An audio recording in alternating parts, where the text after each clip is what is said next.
The Rugrats, Sight for Sore Eyes. It was lunchtime, and Tommy sat in his high chair. He watched a spoonful of tiny carrot cubes glide toward him through the air. Zoom, zoom, his mom Dee Dee crooned, coming in for a landing.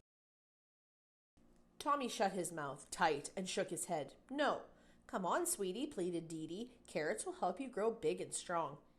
And what's more, they're good for your eyes, Dee Dee waved the spoon. Eating carrots will help Tommy see better. She pushed the spoon toward him. Tommy swatted it. The tiny orange cubes cascaded to the floor. Splat. The kitchen door slammed. Tommy's dad, Stu, led Spike in on a leash. I'm so glad you're back, Stu, said Dee Dee. For the life of me, I can't get Tommy to eat his carrots, and you know how important Dr. Lipschitz says carrots are to development in an individual. Spike bumped into a chair. Dee Dee was alarmed. My goodness, what did the vet do to Spike? Not to worry. He just had some eye drops, answered Stu. He patted the dog. Old Spike will be fine soon, but for a while, I'm afraid our best friend is as blind as a bat. Spike bumped into the high chair and tumbled onto the floor. Tommy bolted straight up in his chair. Dee Dee helped Spike to his bed and gave him a treat. Oh, Stu, you left Spike's flea collar at the vet's. The doorbell rang. Stu scooped Tommy up, and they went into the living room to answer it. Chuckie's dad had brought Tommy's friends Chuckie, Phil, and Lil over to play. Guys, something awful has happened, said Tommy. My dad left Spike's sea collar at the pet's, and Spike's is as blind as a bat. We've got to get his eyesight and his whole self back to Norman. Who's Norman? Asked Phil. But Tommy, we don't got a sea collar, said Chuckie. Spike is doomed, doomed, doomed. We can't give up that easy, Chuckie. There must be another sea collar around here somewhere, Tommy insisted. When I run out of diapers or raisins, my mom can always find another package. Let's look. Come on.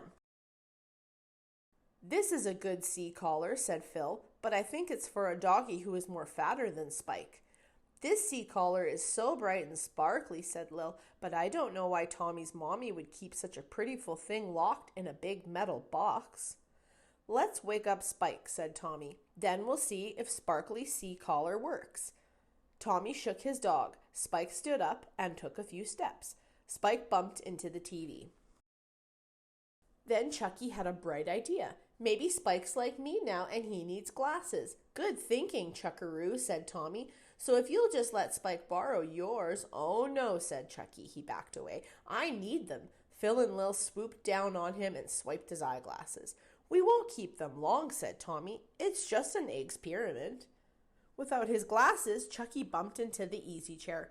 Tommy put the eyeglasses on Spike. Spike careened into the coffee table. Spike's eyes are getting worser and worser, said Tommy. The eyeglasses don't work. The sea collars don't work. Nothing we've tried works, and I know why.